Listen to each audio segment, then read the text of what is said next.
Hello, everybody. This is Ian Beckles, and welcome back to In the Trenches. I tell you what, this Victory Monday thing, I'm getting the hang of it. If you listen to this podcast on the regular, it's been a roller coaster podcast. It's been a roller coaster year. There's been times in this year where I wouldn't have put a cent on the Buccaneers, but that time ain't right now. Because, listen, as a commentator and as somebody who's evaluating talent, you have to say what you see in front of you. 6 weeks ago, I didn't see shit. Okay, I'm going to be honest with you. I didn't see anything that got me excited. Once again, it ain't today. Because if you look at the Buccaneers, what they're doing now, and if you watch their last two games, I don't know if they're not one of the hottest teams in football right now. I don't know if they're one of the best teams, but they're one of the hottest teams. They haven't beat, the San Francisco 49ers, but hey, I watched the 49ers. They look beatable to me. That's what I said last week. The narrative at the beginning of this year was, well, if they get to the playoffs, they're going to get killed anyways. Have you watched the Cowboys play? I watched the Eagles play yesterday. They're beatable. The Niners are beatable. So who is not beatable in the NFC?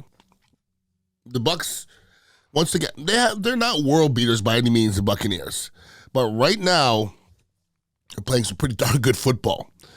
And earlier in the season, you could even win football games and me not be impressed. That's just the way it is. You could win a football game and I'll go, well, you got lucky here. There was a lucky fumble here. We didn't run the ball well. We didn't rush the passer well. That's going to end, okay? You don't hear me saying that in the last couple weeks, all right? At the beginning of the year, I asked these questions. What do the Bucs do well? Here we go. The Bucs run the football all of a sudden. The Bucs are running the football efficiently. You don't have to run the ball for 190 yards every week. But when you run the football and you're getting 4 yards a pop, 5 yards a pop, that's all you need to do. So 6 weeks ago, the Bucs couldn't run the football worth of shit. Now all of a sudden they're efficient. We couldn't rush the passer. Yesterday and the Green Bay Packers game were the first two games I saw the Buccaneers dominate the line of scrimmage on both sides of the ball. So that is something, and that's a huge check, all right? We protected the passer well all year. We really have. This offensive line that I've criticized for lack of run blocking, when you look back at it, our offensive coordinators never really gave our offensive line much help. We didn't call runs. Now all of a sudden we're calling run plays, and now all of a sudden we're going up there, and run yards, and the Bucs are not a bad running football team right now. They're actually pretty darn good. And you got to turn the ball over. My God, the Buccaneers are. That defense doesn't look the same as it did 5 weeks ago. It doesn't. Those guys are flying to the football. It's beautiful to watch. So if you're a Buc fan, know this. It ain't boring. It's fun, all right? Am I going to say they're going to go win a Super Bowl? I don't know if I'm ready to say that, but for God's sakes, it's fun. It makes me look forward to Sundays. Before Tom Brady, we didn't look forward to Sundays. And I think we were worried that this is going to be one of those years where you don't look forward to Sundays, and it kind of started that way. I'm looking forward to Sundays all of a sudden. The rest of the NFC and the rest of the NFC South, the Bucs may not even win. They might not win another game and win it. I mean, that's just the way it is. The rest of the NFC South is just not that great. The rest of the NFC is not that great, to be honest with you. Hey, I'm looking around the whole NFL. I watched Kansas City yesterday look just god-awful. How many really good football teams are out there? I'm not sure. It might be one of those funky years where a funky team ends up winning the Super Bowl, because I don't see any world beaters out there. I really don't. And the Buccaneers at 8-7. 8-7 this year is almost like 10-6. 8-7 this year is a different 8-7. If you're 8-7 this year, that's pretty good, because there's been a lot of up and down this year. There's a lot of mediocrity, and there's a lot of teams this year that we thought they were going to be really good or right around 8-7. So you can't complain about the Buccaneers being 8-7. Now, the last two games, the Green Bay Packers and the Jacksonville Jaguars, both teams that, maybe not the Packers as much, but definitely the Jaguars. Listen, Trevor Lawrence is not healthy. That's not an excuse for getting throttled. 30-12 was the final. It wasn't even that close. I mean, the Buccaneers took it to Jacksonville. Trevor Lawrence didn't look right. Jacksonville didn't look right. They didn't look well coached. Nothing about Jacksonville was overly impressive yesterday. But that's the Buccaneers did that to them. Early in the season, the Buccaneers won a couple games, and they didn't even outplay anybody. The last 2 games, they've grossly outplayed the Packers and Jacksonville. Now, I put out on my social media, if anybody wants to follow me, it's Instagram, Ian_Beckles. It's time to the Baker haters, and I'm going to put myself in that category, okay? I wasn't a Baker hater. I was like, well, you got to show me. He's certainly showing me right now, okay? The Baker haters are the ones that almost didn't want him to succeed. It's time for you to say that you were wrong. I already did it. I was wrong about Baker Mayfield. I didn't think he would do this. No way. Nobody. And I'm going to say this too. Baker haters, you were wrong. Baker lovers, you didn't see that. No way. That doesn't sit on the couch. That was on the couch. So Baker Mayfield has done some growing up here, being away from football and not being the man, okay? Because I said this before about my football career. I started the second I got into the NFL. The second my game improved is when I got hurt. And I sat back and I became almost a coach.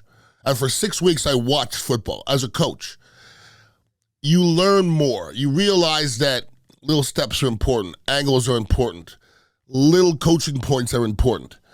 And right now, Baker Mayfield, I'm not sure he's made a bad decision in the last 2 games. Unbelievable. Every decision he makes is great. Every effort play he makes is great. And the last 2 weeks, I don't know if there's nothing to complain about whatsoever. He made a couple throws in that game. I mean, professional, top-notch, Tom Brady type throws. And Baker's been able to make those in the past, but he was also put a little poo-poo on top of it, and you're like, well, Baker, the decision-making is unbelievable right now, seriously. His pocket presence, unbelievable. And those are little things that I don't think the normal fan watches. Sometimes a quarterback will come back there to his 5-step drop, feel pressure, and back up, and the tackle give up a sack. I'm watching Baker come back to his 5-step drop, climb up into the pocket a little bit, deliver the ball, make a play. Now, that also has to put some love on the offensive line for giving some good protection out there. But Baker Mayfield right now is doing the best with what he has. That Mike Allstott run he had, I don't like it, but I love it. I don't like it, but I see what it does to your team. I really do. The skinny post he threw to Evans, I mean, that's a Pro Bowl throw. Okay, so Baker Mayfield's doing some unbelievable things. Here's some Baker Mayfield statistics the last 4 games. He's 4-0, 1,010 yards passing, 10 TDs and 1 interception in the last 4 games. So if you're a Baker Mayfield hater, you should just shh for a little bit. You know what I'm saying? Because right now, there's a lot of teams who would like to have Baker Mayfield right now.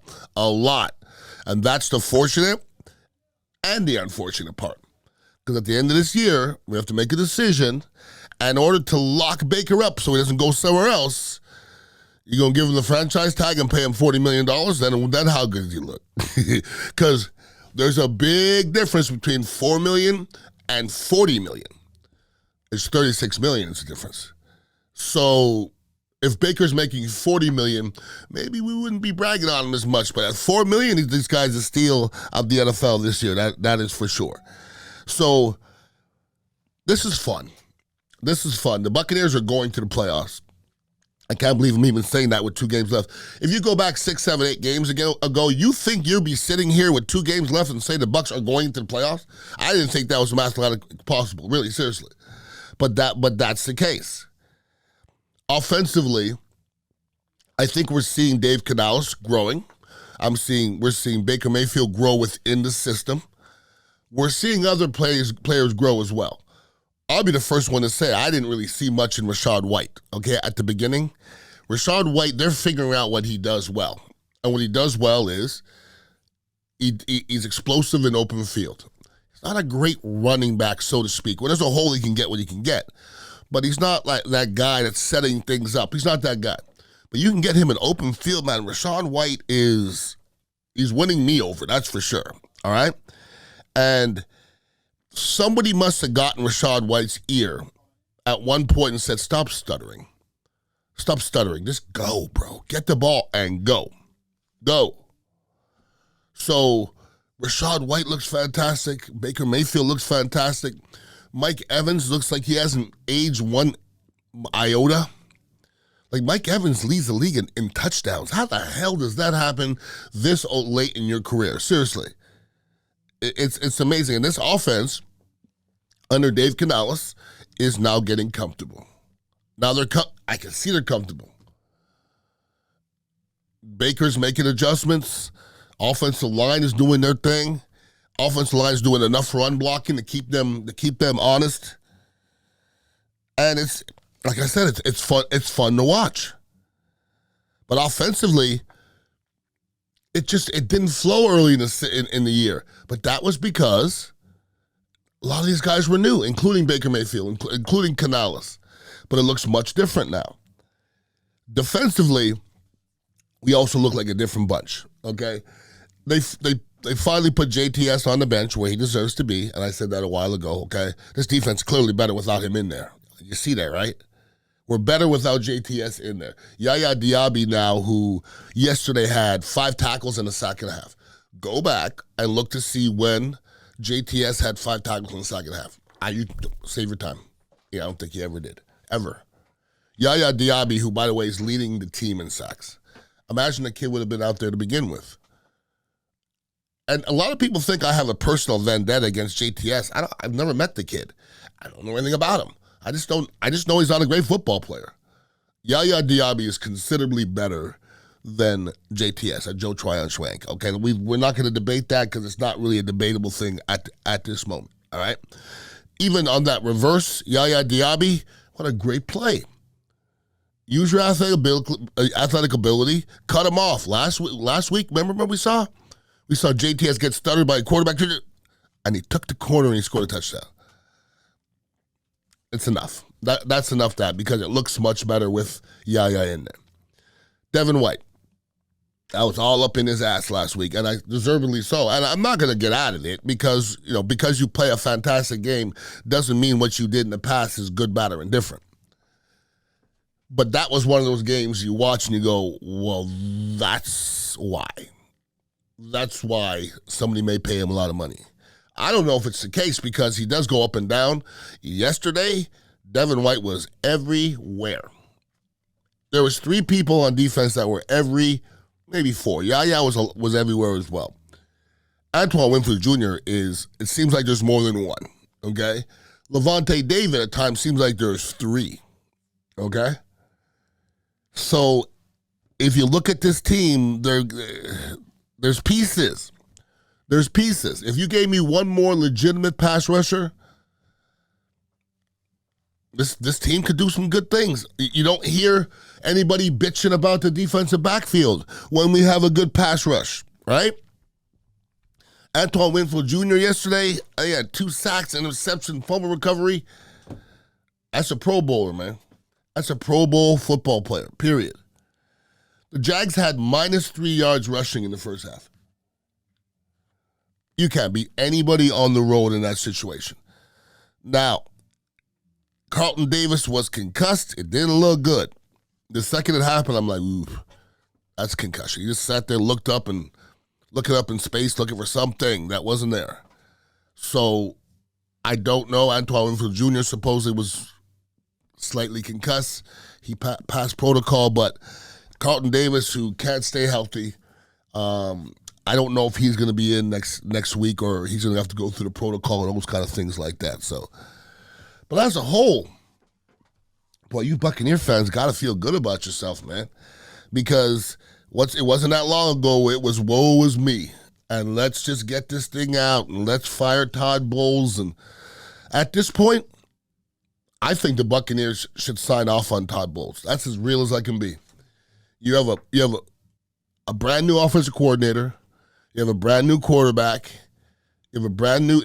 Just say, hey, Todd, this is your team next year. What would it hurt I tell you what, it would help. It would be a good feel in the locker room because I've never heard anybody really speak against Todd Bowles. If you say Todd Bowles is coming back next year, I think it gives you a good feel in the locker room. It also gives you a good feel free agent-wise. It gives you a good feel in the front office. Everybody has a better feel.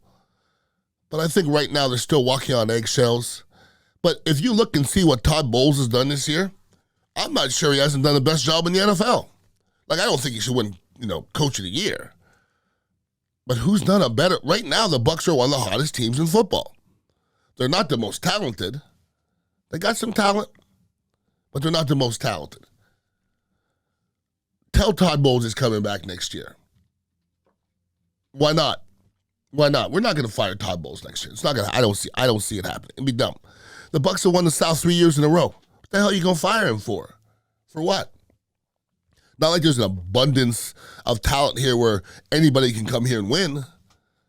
Like San Francisco, I don't know if anybody can win in San Francisco, but they've got a lot more talent there, that's for sure. And we can see talent can be overrated. Go look at Dallas, they got a lot of talent. Well, they can poo-poo on themselves. They've done it quite often.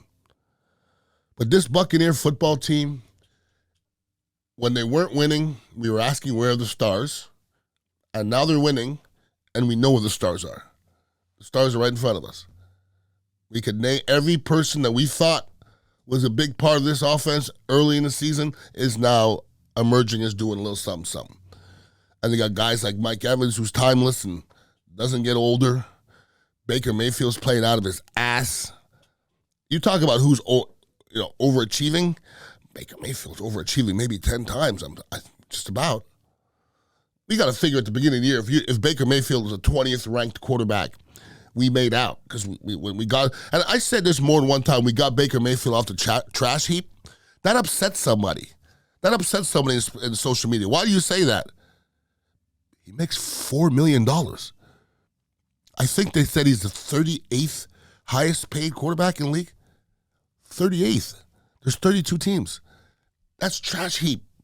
We got a guy for $4 million? Nobody makes $4 million in the NFL anymore. Nobody. And definitely not a quarterback. So that's trash heap. Now, next year, it ain't going to be no damn trash heap. Baker's want to get his. It's a great story. It's a great story right now, that's for sure. And Baker is obviously loved by his fan base, and he's being embraced. And good for him. Good for him. I mean, he's one of them younger. Look, listen, he was a top pick in the world. You have a lot of pressure on you. When you come here to Tampa Bay, you got to take over for Tom Brady. That's a whole lot of pressure as well. But the first pick in the draft, or somebody with that kind of exposure, maybe he was the right guy to get it done. And right now, he's sure making Jason Light look brilliant, and he's making Todd Bowles look pretty darn good as well. Here we are. The Buccaneers over 500. They're going to the playoffs. You know why? Because they're good enough to go to the playoffs. And I can't wait to see them with a home game in the playoffs. I don't give a crap who they bring here because nobody scares me that much. They really don't. That's not me predicting anything, but you can bring anybody in the NFC right now. I just don't know if they're not beatable. I think the Bucs can hang with anybody right now. It's been a long time since the Bucs have been out of a football game. And they have dominated the line of scrimmage. This is the name of this podcast, In the Trenches. That's where we're winning, in the trenches. That's where you win football games. So I hope you guys and gals are enjoying it as much as I am. It's a beautiful thing. It makes me look forward to Sundays and Mondays when your Buccaneer team is winning like that. That's why I brought the old school orange out. You know what I mean? Anyway, if everybody's looking for somewhere to go watch the game, we're always here at the Dignitary Kava House, 4817 Southwest Shore Boulevard. There's always a lot of old hats in here. Talking football, we got a 10 by 6 screen. That's 10 feet by 6 feet. And it's just a good place to watch football and hang out and drink some kava and kratom and get you a Mitra 9 as well. So it's Victory Monday, yo. If we have another Victory Monday next week, we're talking about the playoffs. Then we're talking about whether we should play our players in the last game. And Jesus, that's a good problem to have. It's a great problem to have. Everybody enjoy the rest of the weeks and go Bucs. Peace out.